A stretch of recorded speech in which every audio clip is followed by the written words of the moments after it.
Now, see how funny my hair looks sometimes, right? But funny hair, even if one side's a little higher, don't equal receding hairline, fool. If one side is unusual to begin with, meaning the left side is further down than the right. I keep trying to explain it to you this way, right? I got more here on one side than the other. But that don't mean it's receding on the other side either. Those are two different things, right? That's called an illusion, and I'm having to explain it to you like you're an idiot. You won't cohere to what I'm saying, right? You won't comprehend it. You're refusing to because you're lying to yourself about something about my hair that seems to bother you about your own. Right. When I don't even know who you are or what you look like, right? I'm guessing who you are. And I'm asking my cousin, right, Bubba, who I know lost his hair, right, as we were growing up together, who I never picked on about it, never said a word to him, edgewise. I just accepted him as he was. We interacted normally. And I didn't insult him or talk to him about something as sensitive as hair loss. Right? I never once did anything I don't not aware of that I ever once said anything about his sexuality or his hair to him personally, right? Now, I'm talking about it though in general because we all can lose our hair or we all may not lose our hair and have it into our 90s or 120 like Moses, maybe. I don't know. Mm-hmm. What I'm saying, though, is you're picking on me, right? As a school bully would, right? Even a year later, and I keep telling you the same thing, it's not receding, right? If I tell you for over a year, it's not getting higher, and it's not getting higher, you're the one that's delusional and obsessed with my hairline. And no matter how many times I tell you this, you can deny it and pretend it's me like all bullies do, right? What do you think makes a bully a bully? They won't let an issue go and they rag you to death about it, even if it's not true to you, right? You keep trying to explain to them it's not true, it's not true, it's not true, it's not true, it's not what's really happening here. And you explain it to them as you would a small child, right? Who will not get out of a fixed delusion, right? That they're in and blame you for the delusion they're in, right? And all I'm doing there is agreeing with myself because I've been living with my hair for 51 years. How old are you? Who are you? What's your name? What's your picture? No one sees you in front of a camera. Why? Are you missing your hair completely? Are you completely bald or shaved or something? I don't care. But if you're going to accuse someone of going bald, make sure that's what's really happening. Or their hairline is receding, make sure that's what's really happening because a year later, you just look like you want my hair to go and recede when it's not. This does not look what receding hair does. It don't keep growing out either. No, it don't. No, it don't. There's certain things it does to recede, right? And really be receding. And my hair ain't doing that. It never has. It never has. Never has to. Ever, my whole life. And beyond. It hasn't. Right.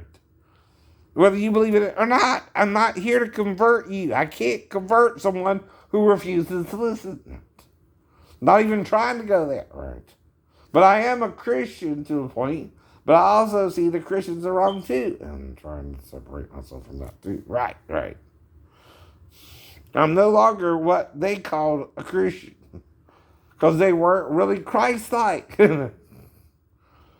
They were more like the Jews of their days. Yes, they were. They were wanting Jesus to whip everybody's butt by himself, I guess, right?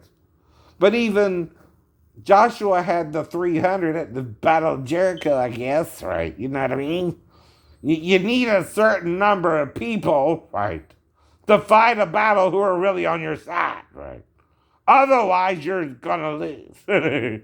What do you think Jesus means when he says you got one company, they got 20,000, and you got 10,000, and they're coming at you, and don't you send ambassadors to them to see if you can try to make peace first, right? Now, if they're going to fight you, they're going to fight you, right? And hopefully, right, you can overcome them, even though you're outnumbered 2-1, right?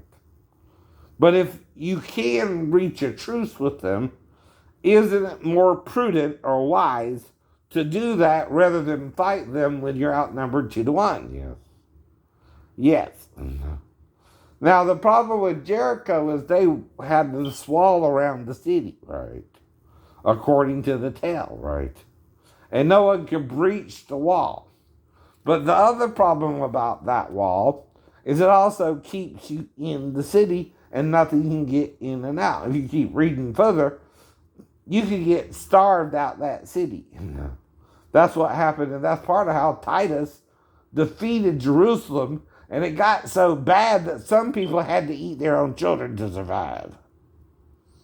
You think that's funny? It's not, right? But guess what? That happens in war when humans covet things of other human beings, right? And want to control each other instead of love each other, right? And want to make war and not peace, right? And want to war over who you're having sex with and not let you be content with one person like me, right? Because you're jealous of the number of people I'm with. And how easy it is for me to talk a woman into sex, maybe, right? Because they believe me. They can tell I'm sincere and not trying to pull the wool over their eyes, right? Unlike you, right? Okay? If me and Justine did anything in the bathroom, hypothetically, for instance, right? I would leave first, and then Justine can come out, whatever, right? And act like she went somewhere or something, and then sneak out the back and walk around or something and come back in, right? And again, I don't know. But again, I don't know. If she did that or not, right? I'm just saying she couldn't, right? Does it mean she did? No. It's a hypothetical. But that also means I'm making it up partially whether she did or not, right?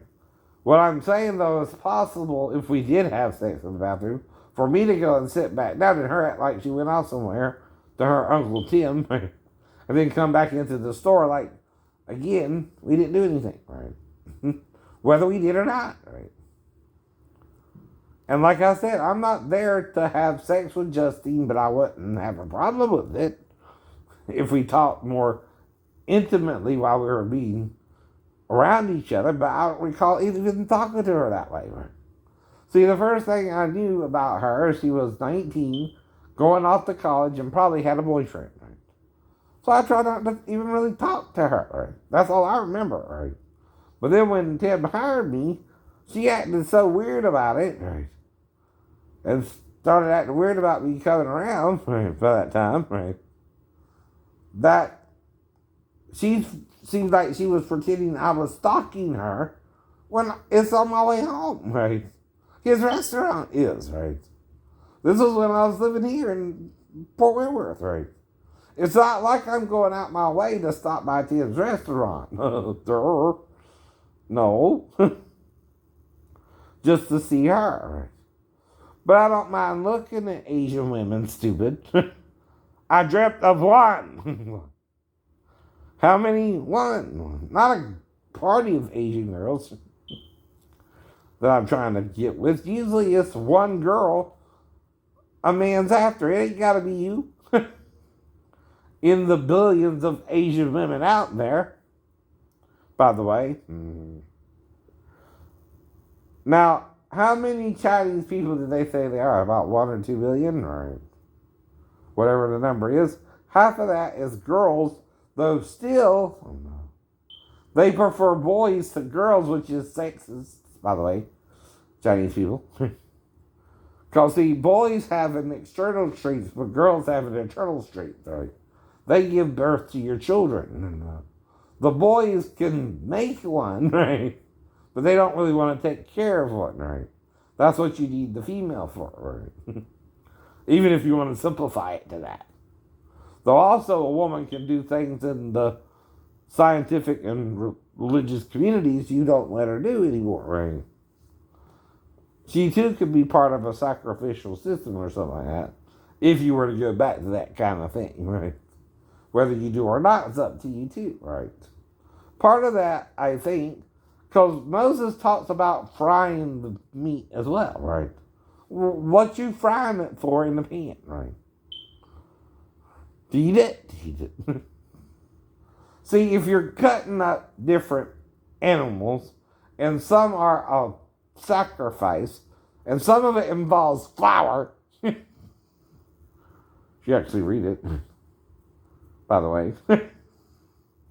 What is flour used for? To put meat. What does it usually do with meat? Makes a crust around it, like fried cheese. So why is flour included in that, right? As part of the offering, right? If they're not eating food, right? See, it's not just offering up the burnt offering. It's not just, they were daily things they did. Some were to cover their sins that they were ignorant of, right? Some were to cover their sins they actually committed, right? Right. Now, the thing you don't seem to understand is, what if you make a mistake and cheat on your husband and you confess it to him, right? Does the Bible allow you to do that even? It's supposed to, by the way. But if it don't, something's strange, right?